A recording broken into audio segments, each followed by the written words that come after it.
নমস্কার বন্ধুরা, আবার একটা নতুন রেসিপি নিয়ে চলে এসেছি। আজকের রেসিপির নাম হচ্ছে হাতে মাখা চিকেনের রেসিপি।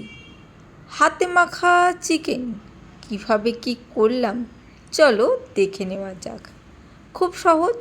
প্রথমে একটা ফ্রাইং প্যানে বা চাটুতে এই যে 3টে ছোটো এলাচ নিয়েছি, 5টা 6টা লবঙ্গ, একটু দারচিনি আর কয়েকটা গোলমরিচ, মানে গোটা গোলমরিচ, একটু ধনে, একটু জিরে। তারপরে নিয়েছি একটু চারমগজ।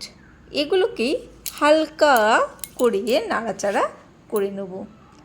হালকা করে যখন নাড়াচাড়া করবে তখন দেখবে একটা হালকা করে গন্ধ আসবে ভেসে, তখন গ্যাসটা বন্ধ করে রাখবে এবং একটু ঠান্ডা হতে দেবে। ঠান্ডা হওয়ার পর এই যে মিক্সিতে এইটাকে গুঁড়ো করে নিতে হবে। দেখতে পাচ্ছ গুঁড়ো হয়ে গেছে। মশলা আমাদের রেডি। এবারে চলো মাংসটা প্রিপারেশন করি। কিভাবে মাখবো? এখানে পেঁয়াজ কুচি নিয়েছি, 2টো পেঁয়াজ একদম কুচি করে, মানে লম্বা লম্বা কুচি করে নিয়েছি, ছোট ছোট না, লম্বা লম্বা কুচি করতে হবে। পেঁয়াজটা এদিকে আমি একটা বাটির মধ্যে নিয়ে নিচ্ছি। ততক্ষণ তোমরা যারা নতুন বন্ধু দেখছো অবশ্যই চ্যানেলটাকে সাবস্ক্রাইব করে দিও, তাহলে পরবর্তীকালে এই রকম ভিডিওগুলো তোমরা দেখতে পাবে। যে বাটিটার মধ্যে পেঁয়াজ কুচি রাখলাম তার মধ্যে আদা কোড়া দিয়ে দিলাম, একটু কাঁচা লঙ্কা চিড়ে রেখেছি সেটা দিয়ে দিলাম, আর রসুন কুচি করে রেখেছি লম্বা লম্বা করে, সেটাও দিয়ে দিচ্ছি। এরপরে এর মধ্যে যে মশলাটা গুঁড়ো করলাম সেই মশলাটা দিয়ে দেবো। মিক্সি থেকে ভালো করে হাতের সাহায্যে বা চামচের সাহায্যে ভালো করে বের করে নিয়ে নেব আর ওই বাটির মধ্যে দিয়ে দেবো। রেসিপিটা কিন্তু খুব সুন্দর আর খেতে তো দুর্দান্ত হয়। যে কোনো স্পেশাল দিনে বা ছুটির দিনে তোমরা কিন্তু ট্রাই করে দেখতেই পারো। আর খুব সহজেই কিন্তু হয়ে যাচ্ছে এই হাতে মাখা চিকেনটা। এখানে লবণ দিয়ে দিলাম, আন্দাজ করে যতটা তোমাদের চিকেন রয়েছে সেইটা আন্দাজ করে লবণটা দেবে। আর এখানে কাশ্মীরি লঙ্কার গুঁড়ো, এটা তোমরা দিতেই পারো, নাও দিতে পারো। আর দিয়ে দিলাম একটু হলুদ গুঁড়ো, কাশ্মীরি লঙ্কার গুঁড়োটার জন্য রঙটা আসবে। তারপরে সর্ষের তেল দিয়ে এইটাকে ভালো করে মাখতে হবে। ওই 2 থেকে 3 চামচ মতন সর্ষের তেল দেবে, ছোটো চামচেরই, বড় নয়, দিয়ে ভালো করে মাখতে হবে। ও এর মধ্যে অল্প ছোটো চামচ করে একটু দইও দিয়ে দিয়েছি, দিয়ে ভালো করে হাতের সাহায্যে ভালো করে মাখবে। বেশ সময় ধরে বেশ চেপে চেপে, যেমন যে কোনো মাখতে লাগে সেই রকম, মানে আলু ভাতে মাখতে যেরকম তোমরা করে মাখো সেই রকমই পেঁয়াজ আর মশলাটাকে ভালো করে মেখে ফেলতে হবে। হাতের সাহায্যে যতটা মাখবে ততই সুন্দর হয়ে উঠবে মাখাটা। আর এটা মানে পেঁয়াজটা মাখতে মাখতে দেখবে যতটা পেঁয়াজটা দিয়েছিলে, মশলা টশলা দিয়েছিলে, সেইটা বেশ কমে এসেছে। তখনই বুঝতে পারবে যে এটা মাখা হয়ে গেছে।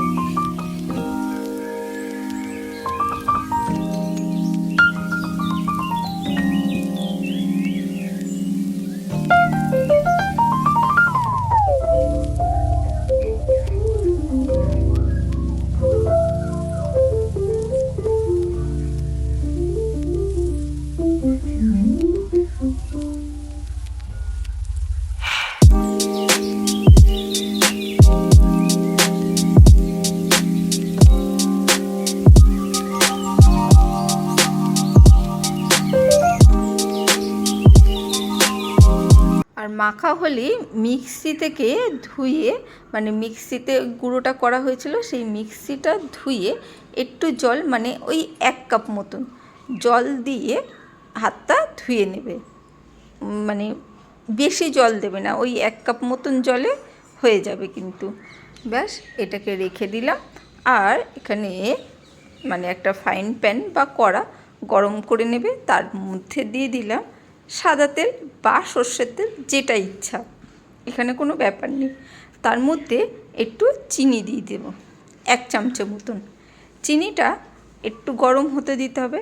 যখন দেখবে একটু গরম হয়ে গলতে শুরু করেছে হালকা করে, তখন চিকেনের পিসগুলো যেগুলো ধুয়ে রেখে দিয়েছো পরিষ্কার করে, সেইগুলোকে দিয়ে দিতে হবে পাশে পাশে। একদম ফ্রাইং প্যানে করলে কি হবে, সুবিধা হবে, এই যে চিকেনগুলো ভাজা যাবে সেই জন্যে। আর কড়াইতেও অসুবিধা হবে না, যারা কড়াইতে অভ্যস্ত তারা কড়াইতেই করে নেবে। তা বলে তেলটা কিন্তু খুব বেশি দেবে না ভাজার জন্যে, খুব হালকা করে দেবে। আর এইখানে সর্ষের তেল বা সাদা তেল যে কোনো তেলই ইউজ করতে পারো। চিকেনগুলো ভালো করে দিয়ে বেশ হালকা করে আগে ভেজে নেব। 1 পিঠ ভাজা হয়ে গেলে উল্টে দেবো।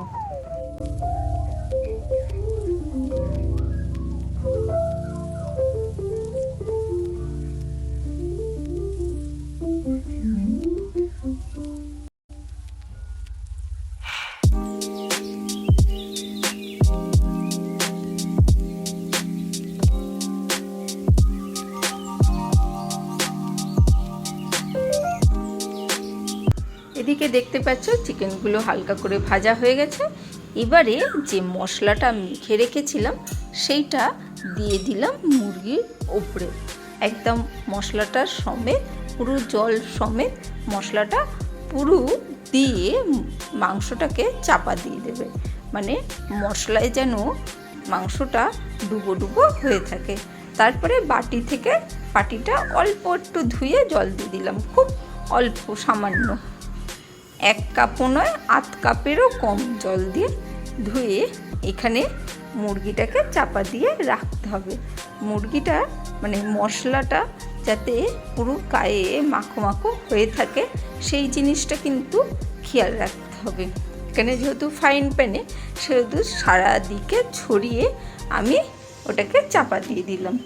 একদম সুন্দরভাবে এখানে মিডিয়াম ফ্লেমে আঁচ রেখে এটাকে চাপা দিয়ে রাখতে হবে। আর 5 মিনিট অন্তর এটাকে ঢাকনা খুলে দেখতে হবে তলায় মানে আটকে যাচ্ছে কিনা। একদম সহজ পদ্ধতি। যারা নতুন রান্না শিখছো তাদের পক্ষে কিন্তু এত সহজ মানে পদ্ধতিতে রান্না করা আমার মনে হয় না তাদের কোনো অসুবিধে হবে। তারা চট করে ধরে নিতে পারবে এবং শিখেও নিতে পারবে। দেখতেই পেলে হালকা করে নাড়াচাড়া করে আবার চাপা দিয়ে রেখে দিলাম। আবার চাপা দিয়ে এবার রেখেছি, একটু হাই ফ্লেমে রেখেছি, কারণ ওই যে দেখতে পাচ্ছ জলটা অনেকটা বেরিয়েছে সেই জন্যে। এখন হাই ফ্লেমে রেখে দিয়েছিলাম। তারপরে আবার ঢাকনাটা খুলে আবার 5 মিনিট পরে আবার নাড়াচাড়া করে দিচ্ছি।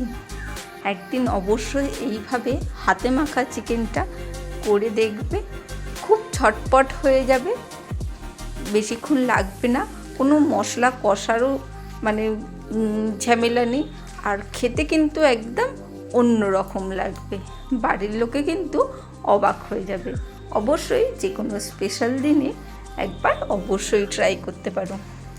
আর যদি রেসিপিটা ভালো লাগে অবশ্যই চ্যানেলটাকে সাবস্ক্রাইব করবে। এই যে আমি চাপা দিয়ে রেখেছিলাম 5 মিনিট, আবার ঢাকনা খুলে আবার নাড়াচাড়া করছে। এখন কিন্তু গ্যাসের ফ্লেমটা হাইতেই রয়েছে, লোতে আর করিনি। তখন মিডিয়ামে রেখেছিলাম প্রথমে, তারপরে হাইতে দিয়ে দিয়েছিলাম, কারণ মাংস থেকে যেটুকুনি জল বেরানো সেইটা বেরিয়ে গেছিলো। দেখো এত সহজে কিন্তু যে কোনো মানে যারা একটু নতুন রান্না শিখছো, নতুন নতুন ট্রাই করার চেষ্টা করছো করার, তারা কিন্তু অবশ্যই করে ফেলতে পারবে। দেখতেই পাচ্ছ ঝোলটা বেশ কম হয়ে এসেছে। এখন গ্যাসটা বন্ধ করে দিলাম। ব্যাস দেখো কি দারুণ হয়েছে।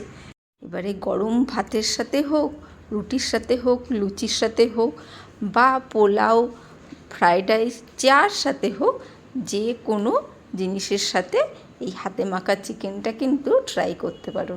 একদম অন্যরকম।